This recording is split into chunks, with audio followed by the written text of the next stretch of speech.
أعوذ بالله من الشيطان الرجيم بسم الله الرحمن الرحيم إن الذين كفروا سواء عليهم أأنذرتهم أم لم تنذرهم لا يؤمنون ختم الله على قلوبهم وعلى سمعهم وعلى أبصارهم غشاوة ولهم عذاب عظيم صدق الله العظيم ان الذين كفروا سواء عليهم بے شک وہ لوگ جنہوں نے کفر کیا برابر ہے ان کے اوپر انذرتہم آپ ڈرائیں ام لم تنذرهم یا نہ ڈرائیں ان کو لا یؤمنون وہ ایمان نہیں لائیں گے ختم اللہ علی قلوبہم مہر لگا دی ہے اللہ تعالیٰ ان کے دلوں پر وعلی سمعہم اور ان کے کانوں پر مہر لگا دی وعلی ابصارہم غشاوہ اور ان کی آنکھوں پر پردہ ہے وَلَهُمْ عَذَابٌ عَظِيمٌ اور ان کے لیے درد دینے والا عذاب ہے۔ یہاں سورت کی پہلی آیت میں قرآن پاک کی عظمت بیان فرمائی، پھر 4 آیتوں میں ایمان والوں کا تذکرہ کیا۔ اب یہاں پر ان 2 آیات میں کافروں کا بیان کیا ہے اور اس کے بعد 13 آیات میں منافقین کا بیان کیا گیا ہے، کیونکہ انسان گروہ کے اعتبار سے ان کی تقسیم 3 ہے۔ ایک وہ جو پکے مومن ہیں، زبان سے بھی اور دل سے بھی ایمان رکھتے ہیں، اسلام دین کو اور دین کی ایمانیات کو اور تمام باتوں کو زبان سے بھی مانتے ہیں اور دل سے بھی مانتے ہیں، ظاہراً باطناً ہر طور پہ مانتے ہیں، وہ پکے مومن ہیں جن کو ان 4 آیات میں بیان کیا۔ دوسرے قسم کے وہ لوگ ہیں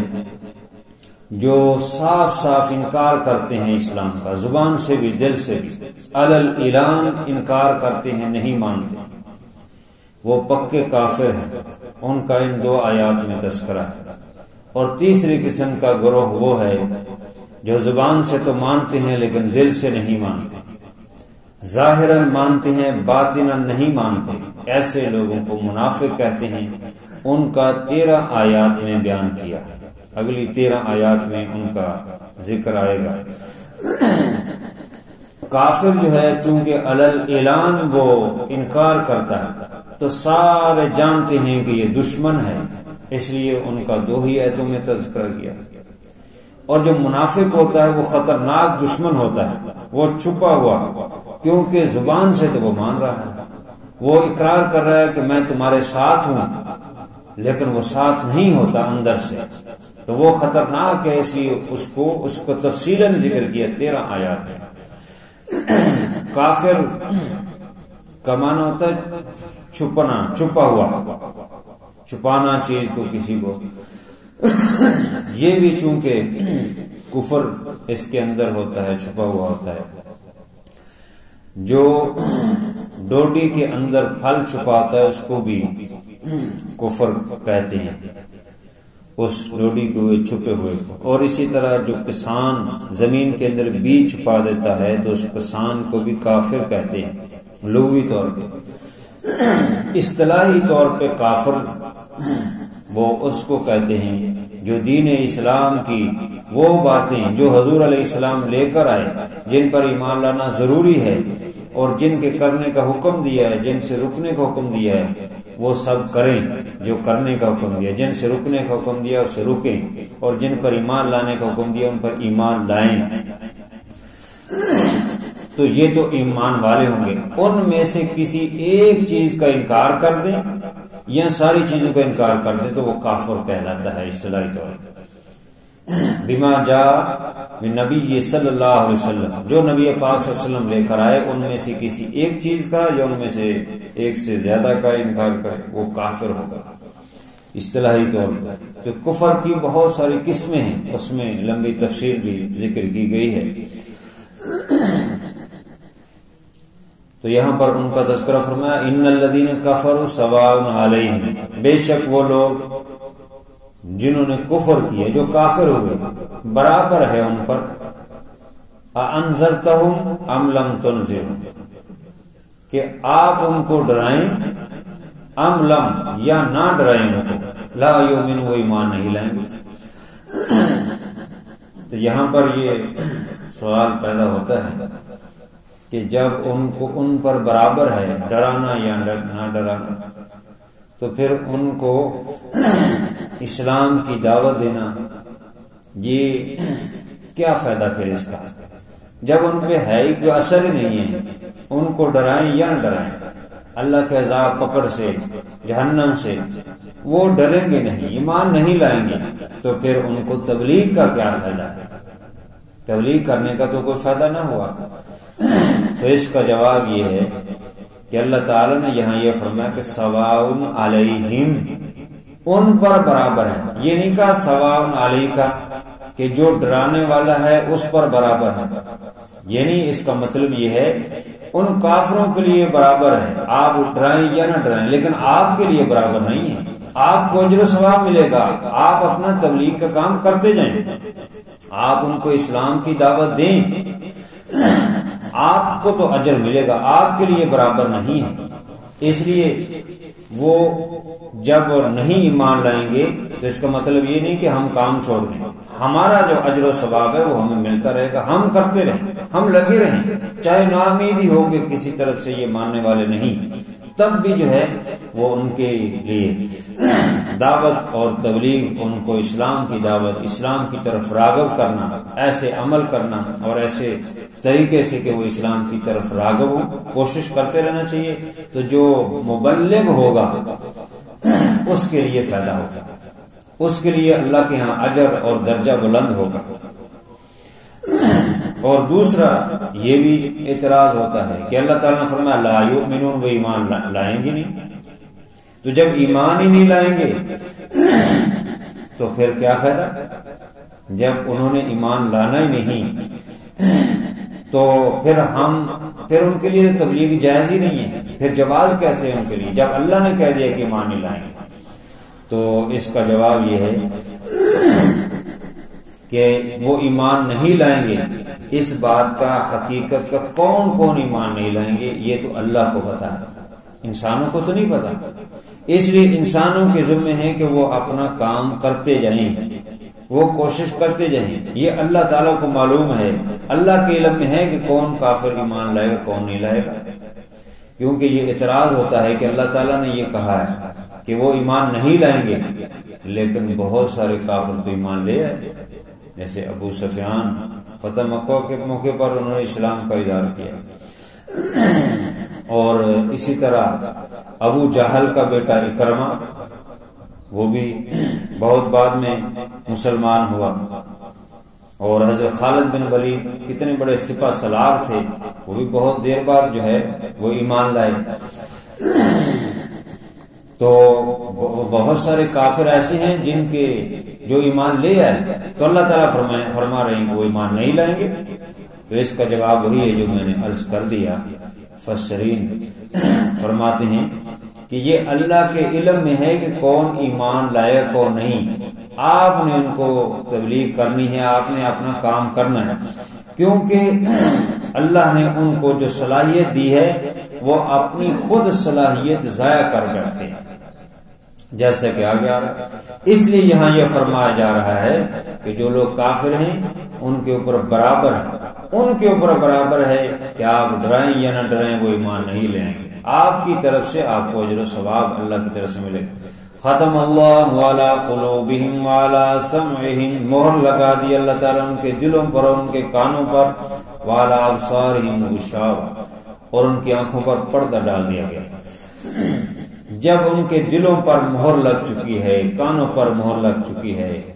آنکھوں پر پردہ پڑ چکا ہے، اور اللہ خود فرما رہا ہے کہ وہ ایمان نہیں لائیں گے، تو پھر ان سے پیچھے ہٹ جانا چاہیے۔ تو یہ مطلب نہیں ہے، یہ ناامیدی نہیں دلائی جا رہی، بلکہ ان کی حالت زار بتائی جا رہی کہ اللہ رب العزت نے ان کے دلوں پر مہر کیوں لگائی ہے۔ دوسری جگہ قرآن پاک میں ہے کہ بِكُفْرِهِمْ، ان کے کفر کی وجہ سے، ان کے ہٹ درمی کی وجہ سے، مسلسل ضد اور حسد کی وجہ سے جو انکار کرتے ہیں، بعضوں نے فرمایا کہ اس سے یہودی مراد ہے کہ وہ جانتے بوجھتے ہوئے وہ ایمان نہیں لائے، حالانکہ جانتے تھے، پہچانتے تھے نبی پاک صلی اللہ علیہ وسلم کو، تو اب جب ڈھیٹ بن گئے جان بوجھ کر، تو اس کا نتیجہ یہ ہوا کہ ختم اللہ علی قلوبہم، جب ایمان نہیں لانے کی کوشش نہیں کی۔ اسی طرح جو ایسے کافر